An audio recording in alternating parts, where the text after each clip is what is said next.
Hello, peeps.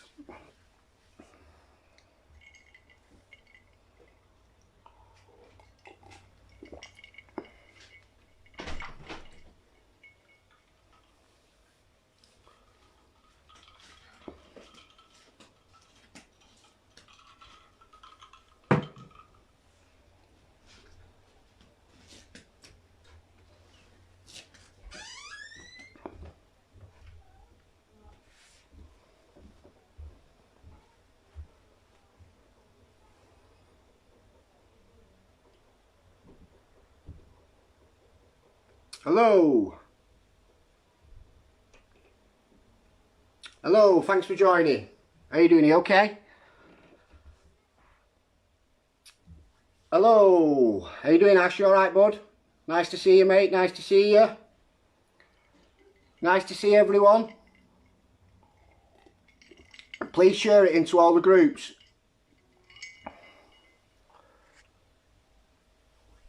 Thanks for joining us. Share it into as many groups as possible, because as soon as we get quite a few people in, we'll get Demetrius in from USA. Share it out to all the groups, people. Hello, thanks for joining. Thanks for joining, everybody. Thanks for joining. Get this shared out to as many groups as possible, please. Get it shared on your pages, get it shared everywhere. The more we get in, the more people can obviously, relate to people, take something for it, some, courage and strength and hope. So if you can get it done, then that'll be very much appreciated. We've got 3 people in at the moment, we need more. Press that share button at the bottom. Write some comments as well. What you want, you want to ask Demetrius some questions about his mental health.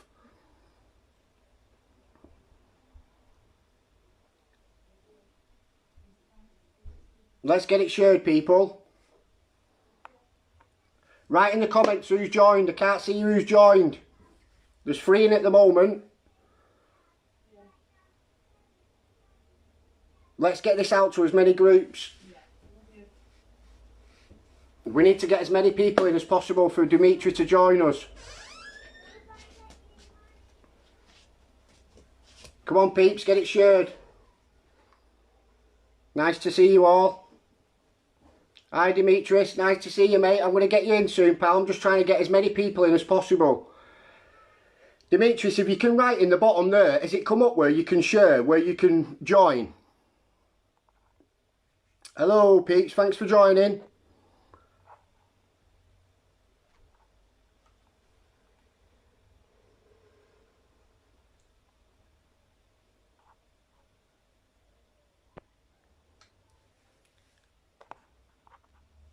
Get it all shared out. Get it all shared out over the United States. Get it everywhere.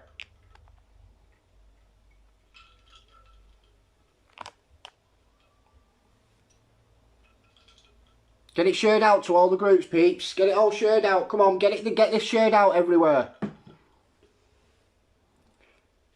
you want to send me an invite, Demetrius? Send me an invite to join it, buddy.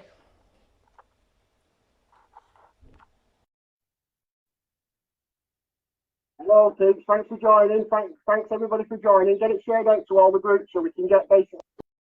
Hey, how you doing, Demetrius? How you doing? Okay. Yes, I'm doing fine. And you? Good. I'm just going to turn this volume up. There we are. I can hear you better now. How's it going? Okay. Yeah. What time is it there in the USA? In Kansas, it's 1:04 p.m. Right. Excellent. Excellent. So, Demetrius, as I say, we're getting as many people in as possible. Introduce yourself, and then obviously we'll get everybody. We'll let you share your strength and hope.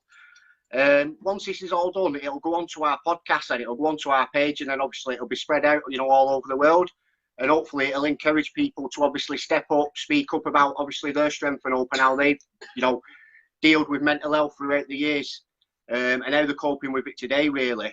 So if we can just ask, really, just to give it really, a bit of a statement from what you was like growing up. How you really dealt with mental health and where you are today in your life, if that's okay. Is that all right with you? Oh yes.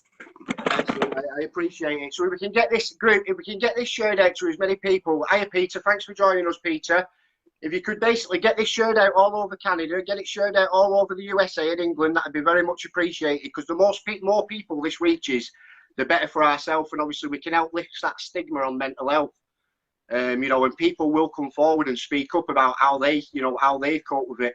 Because prior to obviously me doing all this, you know, and getting diagnosed officially with ADHD, my life was a total wreck, and I was the one who was sat there in the corner in the house not wanting to speak up. You know, I was losing a lot of friends and a lot of family members, because obviously I was just causing destruction really in myself. So yeah, nice one for meeting us, Dimitri. I won't put in while you're obviously having a chat. I'll just introduce you. Basically, it's Dimitri from Kansas. He's basically 29 years old. He's married, which is very good. You know, we all want a wife.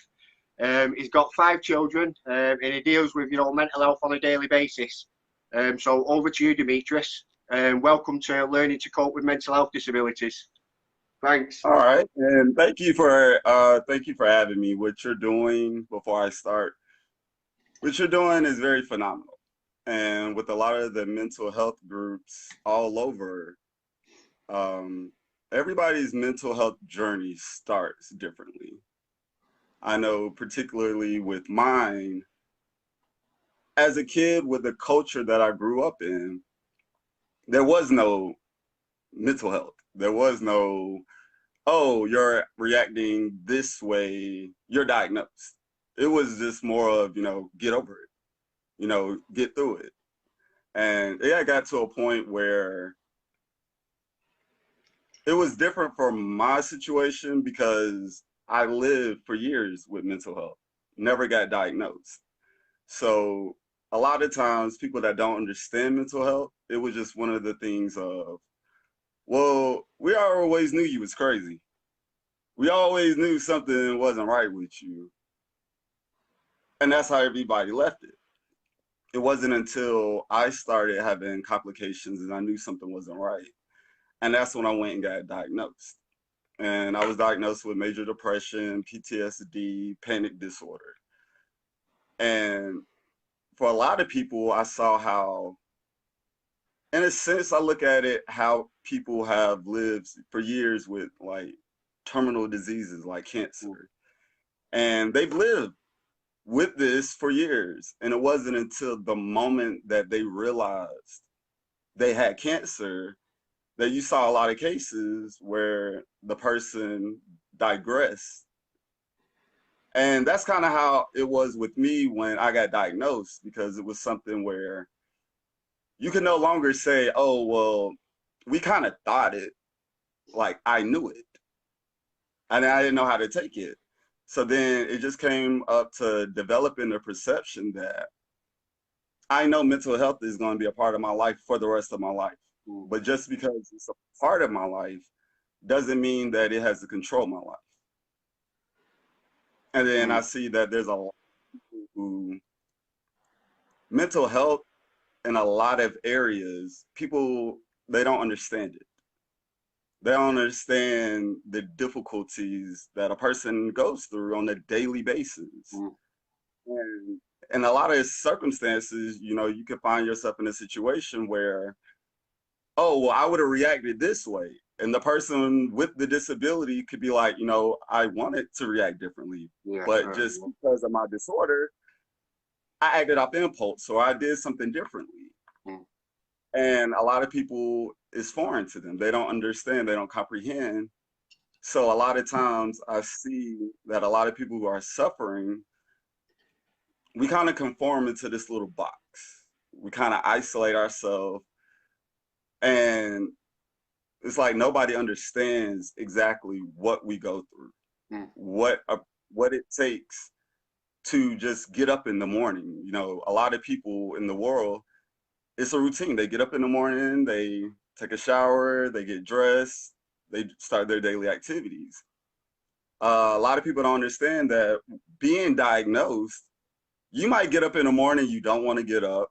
You know, you might have voices in your head, and you have to go through an entire psychological process before you even say good morning to someone.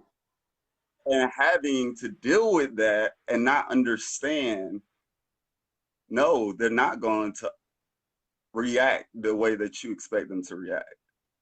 And so even with my therapist, and like I said, I'm very open. If anybody has any questions, I'm very open with my Same as me, story. mate. I'm an open book. Yeah, so I remember I went to counseling after my first marriage. And I was only married at the beginning for like 11 months. So when I sat down with the therapist was just like, you know, okay, Mr. Chance, tell me what's going on. It took me 3.5 hours to tell him what I went through in an 11-month period. Mm. And it drove him to the point of having to go outside and smoke. Can I butt in here? Sorry to interrupt you. I do apologise. I've been through the same. So with my psychiatrist as well. I was sat there for 3 hours just as yourself. And do you know what? For that 3 hours, I think I cried all the way through that 3 hours because the psychiatrists have got a ways of getting things out of you that no one else ever has before. And when I left that psychiatrist and I went home, I think I slept for about 16 hours. It was one of the best sleeps I'd ever had. And that's really because I'd opened up to him. Do you know what I mean? But I do Yes. apologise for butting in. But that's how it is with a psychiatrist. They've got ways and means of getting it out here. And since I had my appointment with the psychiatrist, I've been able to speak out about my problems. If that makes sense. Oh, yes. And that's the one thing that I hope a lot of people take from our conversation. Therapist is there for a reason. I know there's a lot of times we get into situations where the therapist doesn't relate or can't relate to, you know, your story, or they don't look like you do. So there's a lot of times where a lot of people, they keep themselves from going to therapy. They don't want to go to therapy because they already have developed this assumption they're not going to understand me. Are you hearing this? And even the one thing about therapy, it doesn't, like with my therapist right now that I have, it's not even the fact of her helping me that I respect. It was the fact that because of the intensity of everything that I went through, she honestly did not know. Yeah. She was like, oh, we're going to work through this. We're going to get through this together. And that's where my respect for her came in, because even though you didn't know, you didn't try to act like you did. You didn't put on this facade. You were honest with me. So therefore, even with the therapy sessions, people who are diagnosed, it is a relief when you talk about what you're going through, when you get it out. And that's the one thing I hope a lot of people start doing. And if you look at the change in society, mental health more and more is now becoming a topic. It can't be covered up anymore. Like, people have got to start talking about mental health and the abilities, the ways that you can go about seeking treatment. And understand that everybody that has a diagnosis, like with me with PTSD, I have PTSD. There's over 100,000 people in this world that probably have PTSD that could understand exactly what I'm going through or the struggles that I'm having. But if I don't allow myself to talk to them, I'm still going to feel isolated. I'm going to still feel left in a bubble. Certainly. I'm not going to know how to talk about it. And that's the biggest thing. I know with one of the things that I had organized, and it was considered, I had named it, Can You See Me? And the purpose was, there's a lot of times, especially like with people who are severely depressed, you know, you get to a point where it's just like, does anybody see me for me? Like the people who even know I'm diagnosed, do they look at me as Demetrius the person, or are they looking at, oh, he has a mental disorder? Oh, well, he reacted this way, so I told you this is how he is. And overcoming those battles is what strengthens a lot of people. And a lot of people who are diagnosed, they don't understand or realize the strength that they carry within themselves. Yeah, very true. To very fight true. against every emotion, to fight against every thought. anything negative, to fight against it and still operate, still maintain a job, still maintain family functions. For people to suffer and still overcome those barriers on a day-to-day basis, you're stronger than what you give Yeah, yourself very much. credit for. I do. I mean, just to put in there, I do apologise. As I say, I've only been official diagnosed. I got diagnosed me when I was 31 and 35 now with borderline personality disorder, antisocial personality disorder, and OCD. And that was just routine in and out of hospitals, rehabs, stuff like that. We didn't want it to live anymore. And there was just not something right. And then my doctor said to me, look, how have you been in your life? And then he sent me to the ADHD clinic. And basically I got, just to cut a long story short, as I say, people have heard my share. Just thought I'd, tell you that I got diagnosed 5 months ago with ADHD. And before that, my life was a wreck, and they put me on something that's called Elvance. Now, I don't like to promote medication myself, do you know what I mean? Because different medications for different people suit each other, and that's why I don't mention it a lot on the group and, within, learning to cope with mental health disabilities. And because people cope with it in different ways. But see, I mean, it's worked for me. And the reason I say that is 5 months ago, I started taking the Elvance, and do you know what? My life turned upside down for the better. And I mean for the better, because I can wake up in the morning and, don't get me wrong, I have my days where I don't want to. Today, I woke up and I've been in a really ratty mood today, mate, and I can honestly say, I hold my hands up, I've been in a snappy mood with everyone, do you know what I mean? And that's just because I'm lack of sleep and I'm not getting much sleep because my head won't let me rest. But yeah, speaking about that, since I got diagnosed, I've been a totally different person, and there's many people out there that go years and years like yourself that go undiagnosed, and the life, they're in and out of jails, they're in and out of prisons, whatever they call them.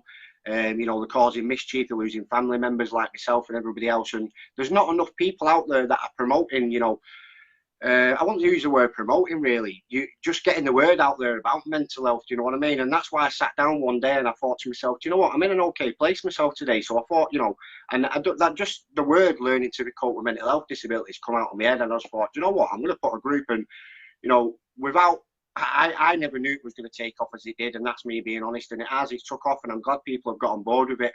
And that's not for myself, mate, because do you know what makes me happy? Making other people happy. And if I'm helping them, it's making me happy. So I see it that we're helping each other. Do you know what I mean? So that's why I do obviously tell people it's better out than in. Do you know what I mean? And that saying, the better out than in, is someone comes from trumping. Do you know what I mean? It's better out than in, but it's the same thing. It's better out than in. There's not people out there that will speak up about it, which I totally understand. But don't knock it until you try it. Give it a try. If it doesn't work for you, don't do it again. But it does work. I can honestly say speaking up works about your problems. Going back to the psychiatrist bit, if you speak to a psychiatrist, you will walk out that room with your shoulders held high and a weight lifted off your shoulder. It doesn't matter who you are. Do you know what I mean? It helps anybody. And that's why, obviously, I want people to speak up within learning to cope with mental health disabilities, because if we all speak up, we can all help each other. If we all know each other's problems, there's other people in that actual family will actually help the other person. But if you don't speak up and just sit there and we don't know your problems, we can't help you. Do you understand what I mean by that? But yeah, I do apologise. I just wanted to get that out there. I do apologise, for keep butting in. Oh, that's perfectly fine, and that's the thing about. That's the angle that we need to start taking. We have to allow mental health to now become a common language. It should be something that we can just sit down and have a conversation. We can talk about experiences. I know for me, it was 2012 and I overdosed. And it wasn't the first time I had attempted suicide. And the one thing about that overdose changed everything about my life. And prior to that, laying in the hospital bed, they had put me on suicide watch, took everything out of the hospital room, and that was it. Like, I literally would wake up, run circles around the bed, and go to sleep. And even with that, they never pumped my stomach. They never treated me for anything. And when I was taken to the hospital, I told them I purposely tried to kill myself. And with that turn of events, after sitting for a couple of hours, they came in and they were like, you know, I got intel from a associate. They were like, you're in a gray area. They don't know. They don't have enough to keep you, but they don't have enough to really let you go. So everything depends on your interview with this psychiatrist. Yeah, I was So I was exactly like, the same. okay, cool. And I Yeah. told my family, I was like, I knew that my family had previous diagnoses, but I told them, I said, look, they're not pumping my stomach. I don't want to be here. Don't say nothing. So Yeah. when the psychiatrist came on, I literally manipulated the Mm. entire situation to the point where I was like, no, I said, I just had a headache. And I took a couple of pills and it didn't work. So then I took some more and then, Mm. yeah, eventually I kind of overdosed, but I'm okay. That's And your they head released telling me. you that, though, is it? That's our mental health. Do you know what I mean? It's your mental health that's telling you to do that. Do you know what I mean? It's not you deep inside. It's you because your mental health is telling you, you know, I don't want to be here. I don't want this. Do you know what I mean? I was exactly the same in terms of when Exactly. I went into rehab. I was on quetiapine at the time, and I took quite a few of them, and they ended up in the rehab. And you know what they did? They didn't do hardly, like you were saying, they didn't really do anything for me in there. And all they did was feed me up on more medication. Do you know what I mean? I was on a lot of medication. I was sleeping for 16 hours a day. When I'd wake up again, I'd be back down to the medicine thing, and I was just constantly in that cycle. They wasn't doing nothing for me. Do you know what I mean? And as I say, Yeah. it was later down the life when I did obviously get diagnosed, and I've been able to speak about it. And I've been so much happier in myself in the last 5 months. It's been unbelievable. Don't get me wrong, I have my down days, but you know, since I've been able to speak about it and get my issues out there, then that's when I've been happier. Yes. Yeah. And that was the thing that got me with psychology.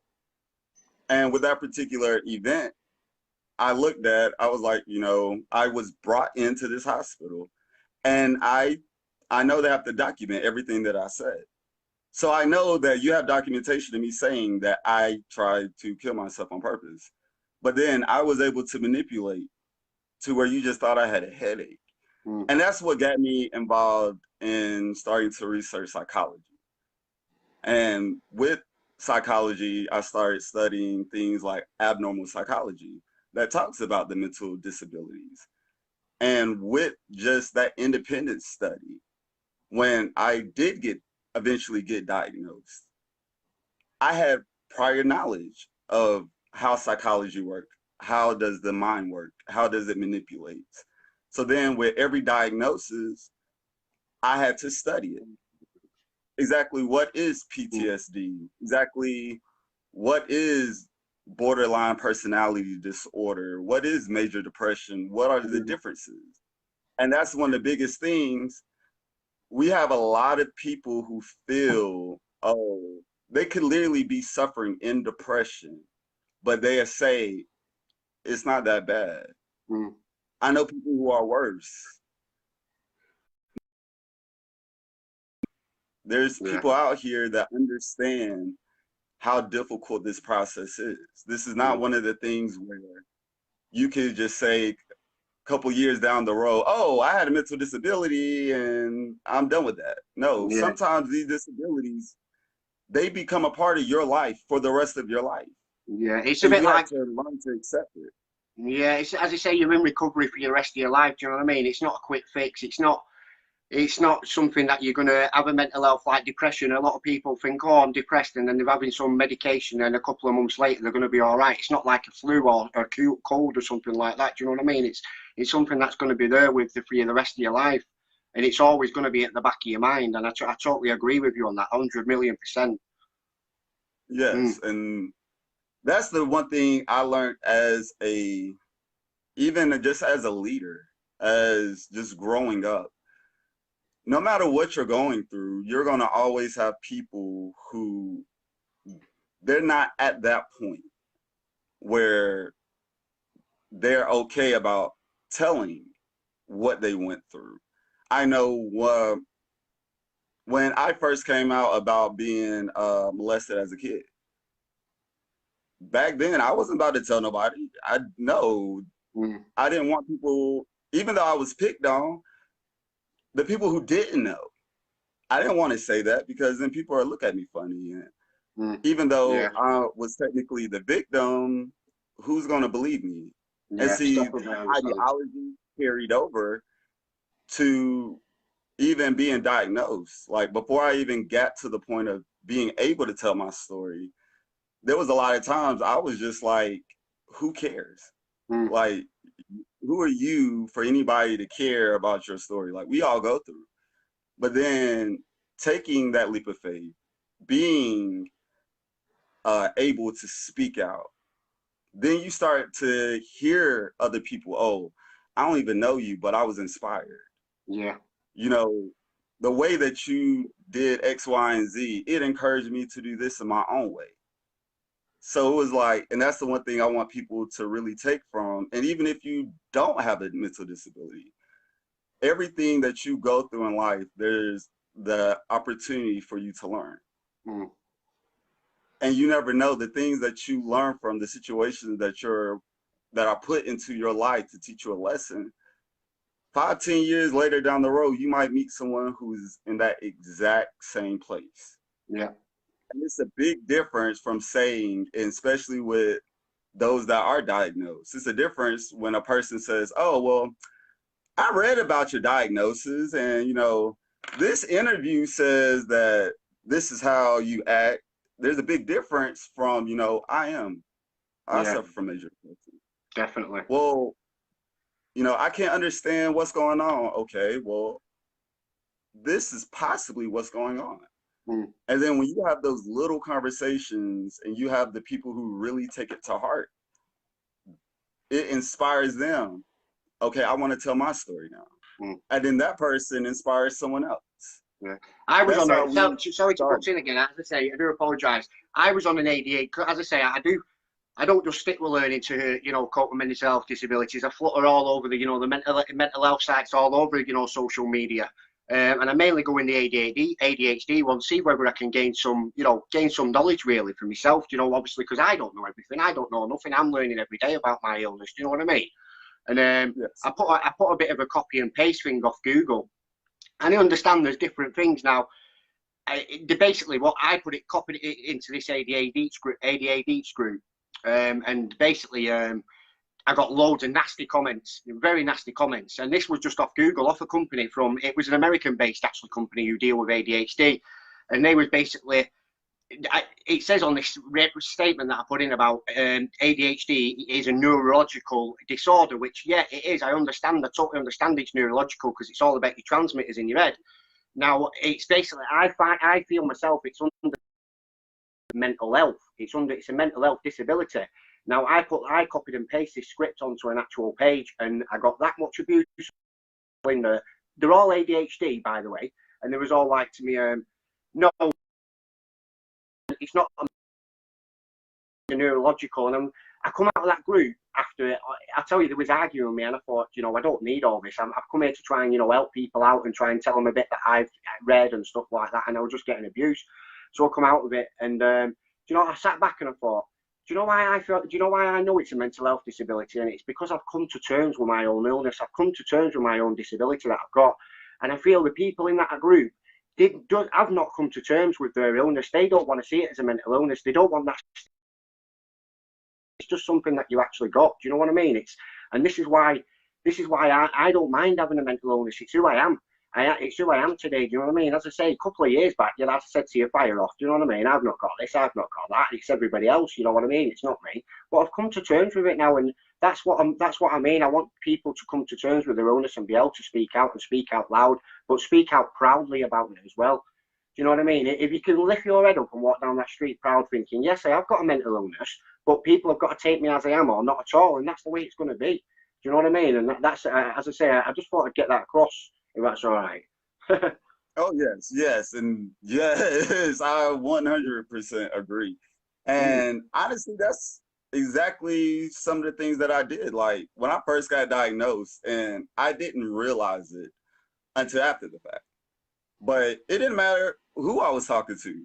It was just like, hey, how are you doing? Yes, da da da. And at some point, it was like, yeah, I'm diagnosed. Mm.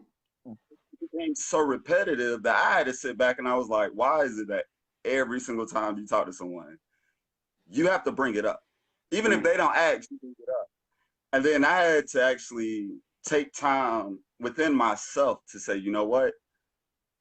I have to make this a reality. I have to accept this. But just because I accept it doesn't mean, oh, well, you know, I went out and I did something stupid. It's okay because I'm diagnosed. No, it's not okay.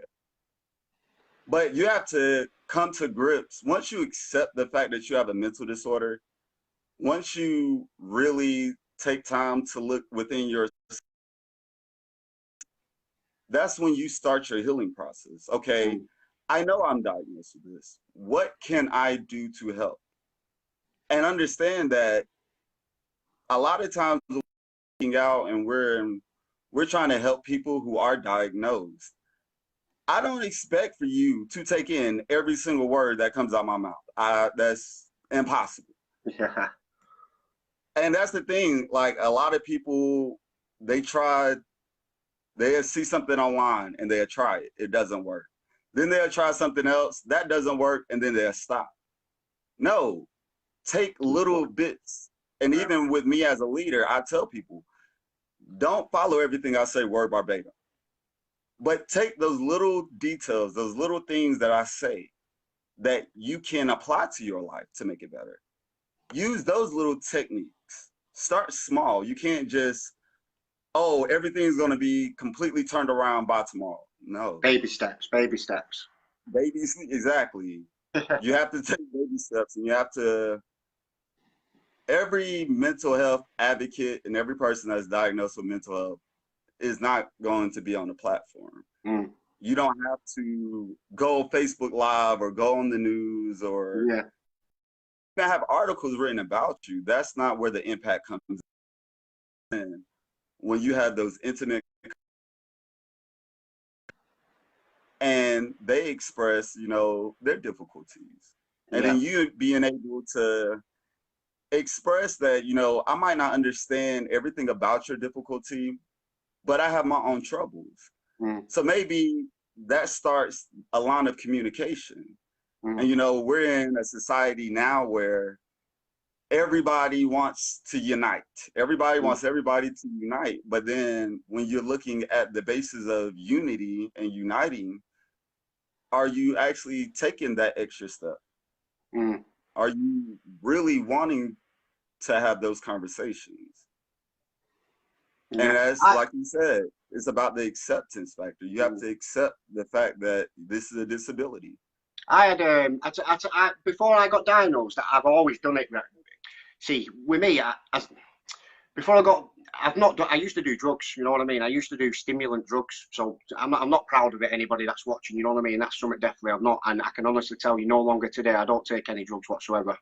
But prior to obviously me getting a diagnosis with ADHD and actually going on the medication, because the medication I'm on is a stimulant, you know what I mean? It helps stimulate your transmitters in your head. That's basically what it is. It's kind of an amphetamine based drug.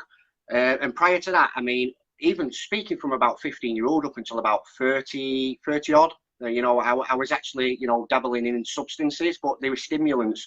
Now, the reason I say that, and I was also drinking quite a lot as well at the time, because I just didn't know how to control my behaviour. I used them as a way of blocking everything out and, you know, going off on one. So I had my wife as well, and I'd basically run away from my wife for days on end, and I'd basically have these stimulants and stuff and that.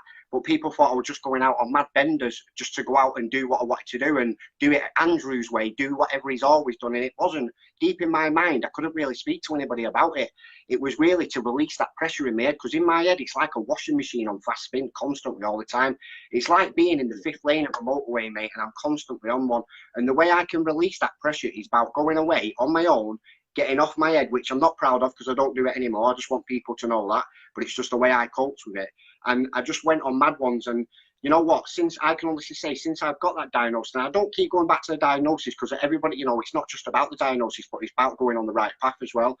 I've never done anything like that, do you know what I mean? So it helped me quite a lot. So I would actually push for the diagnosis, but getting on the right medication, because prior to me being on this medication I'm on today, I was just put on all kinds of stuff. I was put on sertraline, I was put on quetiapine. The doctor just used to feed me medication all the time, different types, and it's a trial and error. It was like, this might help, this might help, this might help, but it didn't help. Do you know what I mean? But today I'm in an happy place. But in that meantime as well, what you just touch on what you've just been talking about speaking up and stuff like that. I went to because I thought I had an alcohol problem, but it wasn't the alcohol. I can truly say that today, because I'm not like I was. I'm not like I used to drink all the time. I used to go to AA. I used to go Alcoholics Anonymous. Now, I'm not, obviously, we're not about AA in this, learning to cope with mental health disabilities, but in a way it is. It's everything all piled into one. And you know what? I'd sit in AA and they do shares. You know what I mean? They do shares in there. And this is where I got this from as well. I was picking up bits from everything, what I've done in my life to how to get to where we are today. And, the live podcast, speaking up about it and stuff like that, because it's helped me along the way. And all them life experiences come into one. Do you know what I mean? So I was sat there and I'd sit in AA and I'd share my strength and hope and how I was through my life. And I'd shed a tear, you know what I mean? I'd cry, because I'm a very emotional person. If I talk about my past to this day now, I still shed a tear, you know what I mean? You can look back on the podcast that I done, it eats me up, it chews me up inside, because I didn't want to be that person. But me thinking back now, do you know what a life, what a wreck my life was. But today, I'm a different person today, do you know what I mean? So I do stress on people speaking up, and I'm sorry, I do go on about it quite a lot, do you know what I mean? And I do push it quite a lot, but for me, it works, and not everything works for everybody else, do you know what I mean? But like you touched on, if you're not happy to obviously speak up, drop me or one of the team. We've got Ashley, Ashley on our team is an amazing lad. I don't know if you've had a chat with Ashley. We met up through learning to cope with mental health disabilities, and I thought I had friends, do you know what I mean? And I've not. My friends was associates. They were drinking buddies. They were taking drug buddies. Do you know what I mean? I had to separate from my friends to get to the person I am today. And there wasn't mates. And if they were mates, they would have stuck by you through the thick and thin. But they didn't. They were just there on the door when I got the money and when I was buying things for them. Do you know what I mean? And that's how it was. But yeah, no, I mean, speaking up about it. But if you're not happy with speaking up, anybody who's watching the live or who's going to go out to, please, drop me a message. Drop Ashley. Drop Demetrius a message. You know what I mean? I'm sure Demetrius is open to obviously having a chat with people. Drop anybody a message, because we have two ears for a reason. And being able to listen to someone else's problems and obviously chatting about your problems, it's going to help both of you. And that's all I can say. And that's the thing. And that's the one thing that I've seen and I notice a lot with the people who I speak with, and even with myself. I struggle heavily with alcoholism, and it got to the point I first became an alcoholic at the age of 18.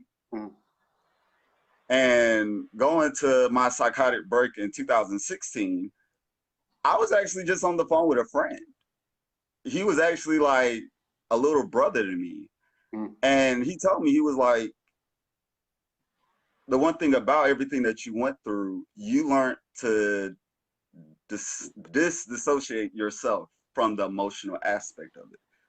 And he was like, you went through years of just dealing with trauma, dealing with it. Right. You dealt with the situation, but you never dealt with the emotional aspect of it.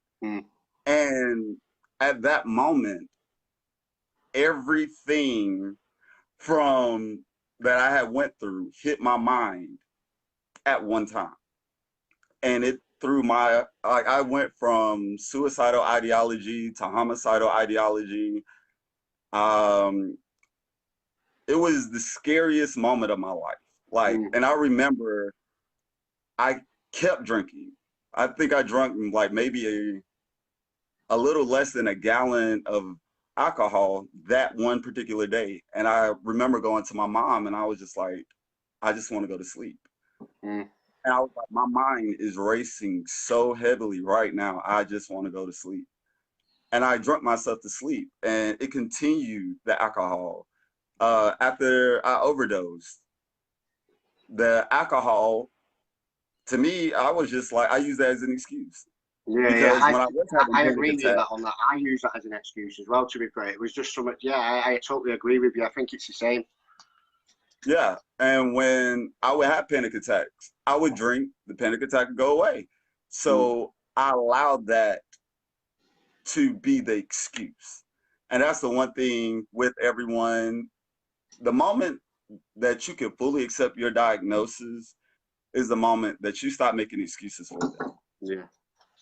and stop making excuses. It's easy to self-medicate, especially like, let's just throw out the fact of just the diagnosis. Yeah, there's a lot of people out Any there that do. alcoholic, any drug addict, any person who suffers from that form of addiction, it's a way for them to escape or to mask or to separate. But when you start to really accept, okay, it didn't need to go that way. I can do something different. It doesn't have to end with me being an alcoholic or doing drugs for the rest of my life. I can overcome this. And that's the biggest encouragement for anybody listening. It doesn't matter what you're going through. It doesn't matter what you're diagnosed with. You can